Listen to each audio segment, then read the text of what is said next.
ሰላም ሰላም ወደና የተከበራችሁ የጅማ ሚዲያ ቤተሰቦች እንዴት ናችሁ? ሰላማችሁ በዘት ተረፍረፍ ይበልኝ። እኔ ጋር ሁሉ ሰላም እግዚአብሔር ይመስገን። ይህን ቪዲዮ ስታዩ ላይክ፣ ሼር፣ ሰብስክራይብ አድርጉ። ምክንያቱም ድምጽ የምንሆንበት ቻናል ነው።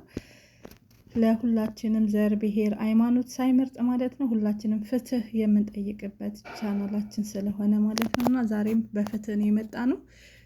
እዚህ ጋር የምታዩት ወንድማችን እንግዲህ ተመስገን ይባላል ማለት ነው። ተመስገን ጌታቸው ወይ ደግሞ በቤት ስሙ አቡሽ በሚባል ይጠራል።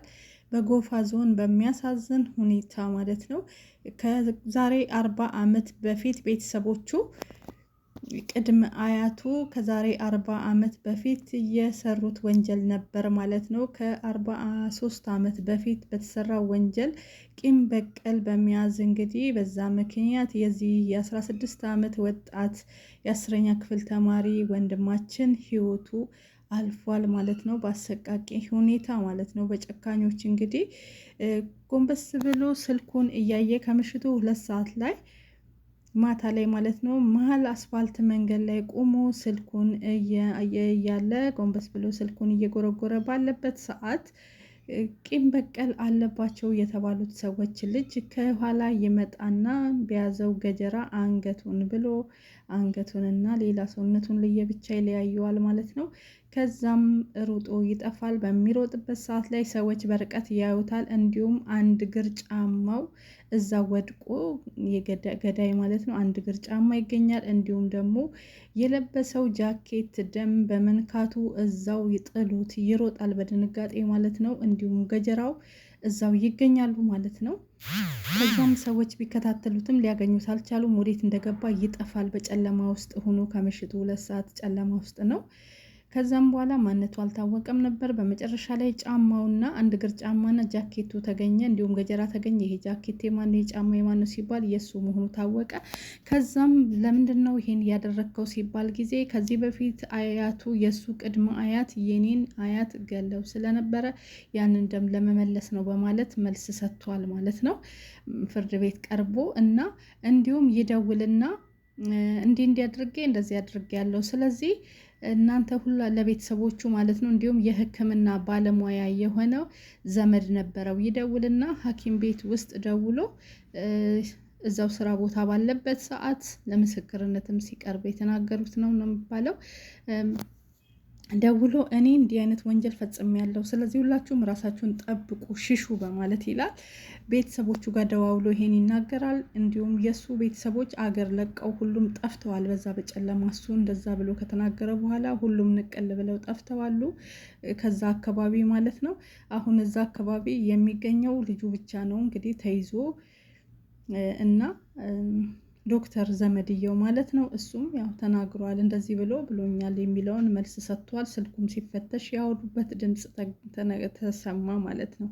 ይሄን ነገር እንዴት ታዩታላችሁ? ከዛሬ 40 ዓመት 43 ዓመት በፊት ቅድመ አያቱ በፈጸሙት ወንጀል እንደዚህ የሚያሳዝን ይሄን የመሰለ ቆንጅዬ 16 ዓመት ታዳጊ ገና የ10ኛ ክፍል ተማሪ ወጣት እንደዚህ ህይወቱ ሲጠፋ ምንም ባልሰራው ኃጢአት ምንም ባላደረገው ይሄ ነገር እንዴት ታዩታላችሁ? ይሄ በዓላችን ጎጂ በዓል ነው። ስለዚህ በዚህ የተነሳውን ከዚህኛውም ወገን የዛን ሲገል የዛም ወገን ይሄን ሲገል ይሄ እንደ በዓል ኋላ ቀር አስተሳሰባችን ማለት ነው እየተስፋፋ ሄዷል ማለት ነው። እንዲሁም በቃለ መጠየቁ ላይ የተናገሩት እንግዲህ የህግ አካላት ማለት ነው ኢንተርቪው ላይ እንደሰጡት የፖሊስ አባላት ይሄ ነገር በእንደዚህ እንዲቀጥል አንፈልግም፣ እንዲወገዝ እንፈልጋለን በማለት መልስ ሰጥተዋል። ሁለተኛው መረጃ ደግሞ እቺ የምታዋት እህታችን ከትላንትና በደሴ ከተማ ልጅቷ እህታችን እንግዲህ የምትኖረው ትውልድ ቦታ ራያ ነው። ሌዛ ትባላለች እህታችን። በራያ ከተማ ተወልዳ ያደገች ሲሆን ለትምህርት እንግዲህ ዩኒቨርሲቲ ትምህርቷን በደሴ ከተማ ዩኒቨርሲቲ ተማሪ የሆነችው እህታችን ስልኳ ይበላሽባታል። ስልኳ ተበላሽቶባት ከነበረችበት ተከራይታ ከምትኖርበት ቤት ወጥታ ወደ ስልክ ለማሰራት ትሄዳለች። ስልኳንም አሰርታ ስትጨርስ በመጨረሻ ላይ ወደ ቤቷ ትመለሳለች ማለት ነው። ጓደኛዋ ስደውልላት ከምሽቱ 2 ሰዓት ተኩል እንደሆነ ነው የሚነገረው። 2 ሰዓት ተኩል ከሆነ ምን ሆነሽ ነው ለምን ቆየሽ ስትል መጣው ስልኬ ሳይሰራልኝ ቀርቶ ነው፣ አሁን ጨርሻለሁ፣ አሁን ግን እየመጣው ነው፣ ታክሲ ይዣለሁ፣ ይሄው ታክሲ ውስጥ ነኝ ትላለች። ከምትኖርበት ከፒያሳ ወደ ቧንቧ ውሃ የሚባልበት አካባቢ ማለት ነው፣ ደሴ ላይ እዛ አካባቢ ነው እንግዲህ ደርሻለሁ እያለች ደውላ፣ ከዛም ትቆያለች። እንዴ ቆየች ምን ሆና ነው ትልና አሁንም ጓደኛዋ ድጋሚ ትደውላለች። ስትደውል ስልኳ ዝግ ነው። ስልኳ አልሰራም ሲላት ትደነግጥና ለሁሉም ለጓደኛ ትነግርና ፍለጋ ይገባሉ። ፍለጋ በሚሄዱበት ሰዓት ላይ መንገድ ላይ ህይወቷ አልፎ እንዲሁም ጥቃት ደርሶባት ተደፍራ እንግዲህ ተደብድባ ሰውነቷ ቆሳስሎ ማለት ነው መንገድ ላይ ተጥላ ተገኝታለች። አስፋልት ዳር ላይ ማለት ነው በፍለጋው የተገኘችው። በጣም በሚያሳዝን ሁኔታ አገራችን ከእለት እለት ወዴት እየሄደ ነው? ይህንንስ ምን ትላላችሁ?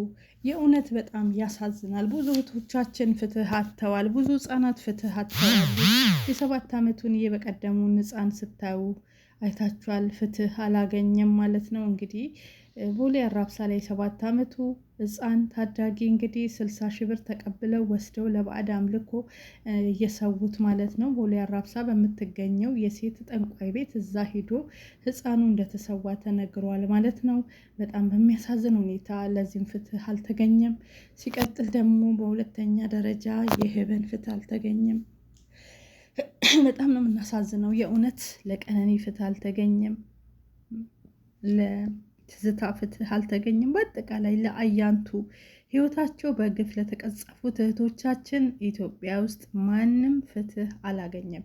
2017ን ሙሉ በሙሉ በሀዘን ነው አመቱን ሙሉ ማለት ነው። በቃ ሞቱ፣ ተገደሉ፣ ሞቱ፣ እንደዚህ ሆኑ፣ እንደዚህ አይነት አሰቃቂ ነገሮችን ነው ስንዘግብ አመቱን የጨረስ ነው።